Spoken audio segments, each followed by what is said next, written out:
নমস্কার, রুবিস কিচেনে সবাইকে স্বাগত। আজকে আমি চাল কুমড় দিয়ে চিংড়ি মাছ রান্না করব। প্রথমে একটা চাল কুমড় নিয়েছি, তারপর এভাবে ছোট ছোট করে কেটে নিয়েছি।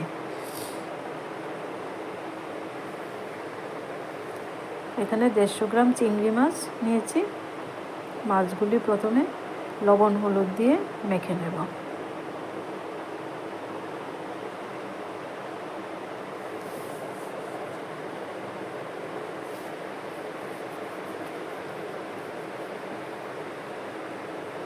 তারপর একটি কড়াইতে 2 চামচ সরষের তেল দিলাম।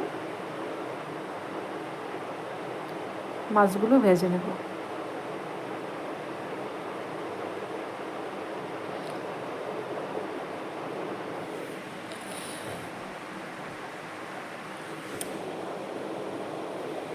ভাজা হয়ে গেছে, এবার নামিয়ে নেব।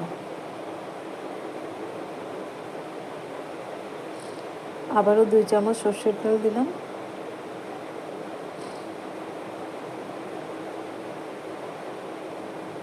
দুটো শুকনো লঙ্কা, একটা তেজপাতা দিলাম।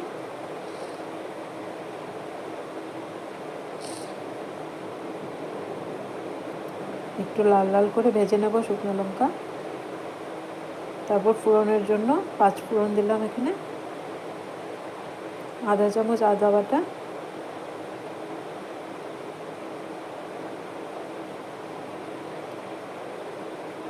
কেটে রাখা চাল কুমড়ো দিলাম।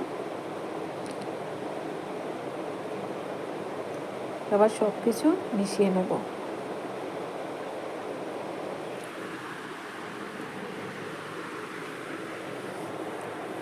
স্বাদ মতো লবণ,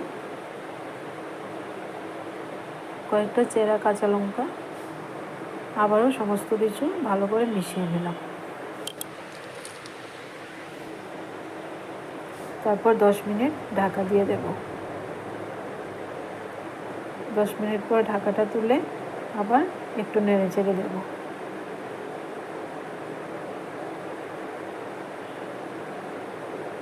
আবারও 5 মিনিট ঢাকা দিয়ে দিলাম।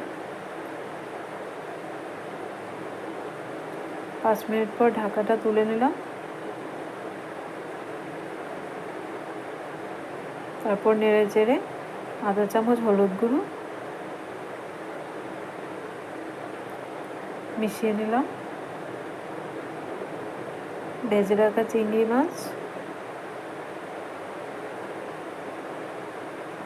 1 চামচ জিরা গুঁড়ো,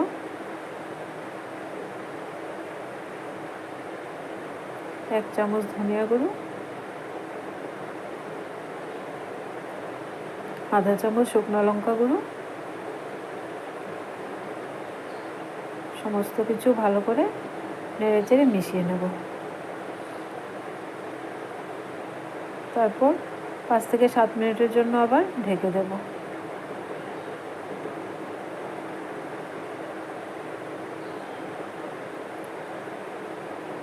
5 মিনিট পর ঢাকা তুলে আবার একটু নেড়ে চেড়ে দিলাম।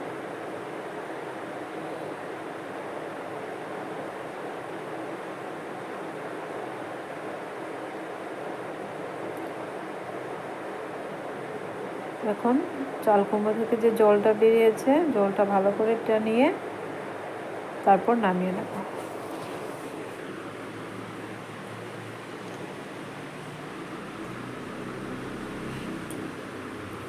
জলটা ভালো করে টেনে গেছে, এবার নামিয়ে নেব।